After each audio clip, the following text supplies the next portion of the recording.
கர்த்தருடைய பரிசுத்த நாமத்துக்கு மகிமை உண்டாவதாக. இன்று நாம் பார்க்கும் வேத தலைப்பு உலகம். வேத பகுதி யோவான் 1:9 வசனம். உலகத்திலே எந்த மனுஷனையும் பிரகாசிப்பிக்கிற ஒளியே அந்த மெய்யான ஒளி. இங்கு உலகம் என்று சொல்லப்பட்டது நம்முடைய மனம். உலகம் என்றால் நமது மனம். நம்மளுடைய மனதிலே அந்த ஒளி பிரகாசிக்க வேண்டும் என்று சொல்லப்பட்டிருக்கு. அடுத்த வசனம் 5, அந்த ஒளி இருளிலே பிரகாசிக்கிறது, இருளானது அதை பற்றி கொள்ளவில்லை. அந்த ஒளி இருளிலே பிரகாசிக்கிறது என்று சொல்லப்பட்டிருக்கு. ஒளி என்றால் கர்த்தராகிய இயேசு கிறிஸ்து. இருள் என்று சொல்லப்பட்டது நம்முடைய மனதை சொல்லப்பட்டிருக்குங்க. நம்மளுடைய மனம் இருளா இருக்கு.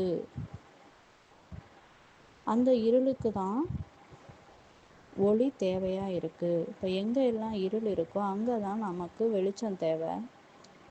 ஒளி அங்கே தான் வர முடியும். இருள் இருக்கிற இடத்துக்கு தான் ஒளி தேவைப்படுது.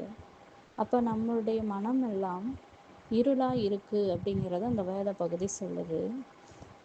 அப்போ நம்மளுடைய மனம் இருளா இருக்கு அப்படிங்கிறதுக்கான அடுத்த வசனம் என்ன அப்படின்னா, கலாத்தியர் 5:19 மாம்சத்தின் கிரியைகள் வெளியரங்கமாய் இருக்கின்றன. அவையாவன விபச்சாரம், வேசித்தனம், அசுத்தம், காம விகாரம், விக்கிராராதனை, பில்லி சூனியம், பகைகள், விரோதங்கள், வைராக்கியங்கள், கோபங்கள், சண்டைகள், பிரிவினைகள், மார்க்க பேதங்கள், பொறாமைகள், கொலைகள், வெறிகள், களியாட்டுகள் முதலானவைகளே.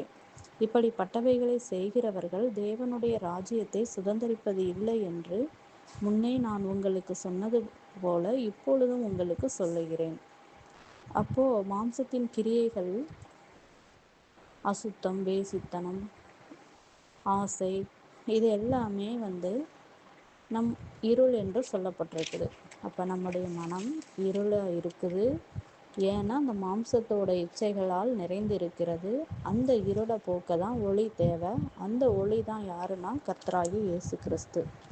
அவர் நம்மளுடைய மனதுக்குள்ளே வந்தார் அப்படின்னா நமக்குள்ளே இருக்கிற இருளெல்லாம் நீங்கிடும், வெளிச்சம் வந்துடும், அதாவது பரிசுத்தம் ஆகிவிடும் அப்படிங்கிறத சொல்லப்படுது. இன்னும் இதோட தொடர்ச்சி இருக்கிறது. இதை நாளை பார்ப்போம். கர்த்தர் நல்லவர், அவர் கிருபை என்றும் உள்ளது.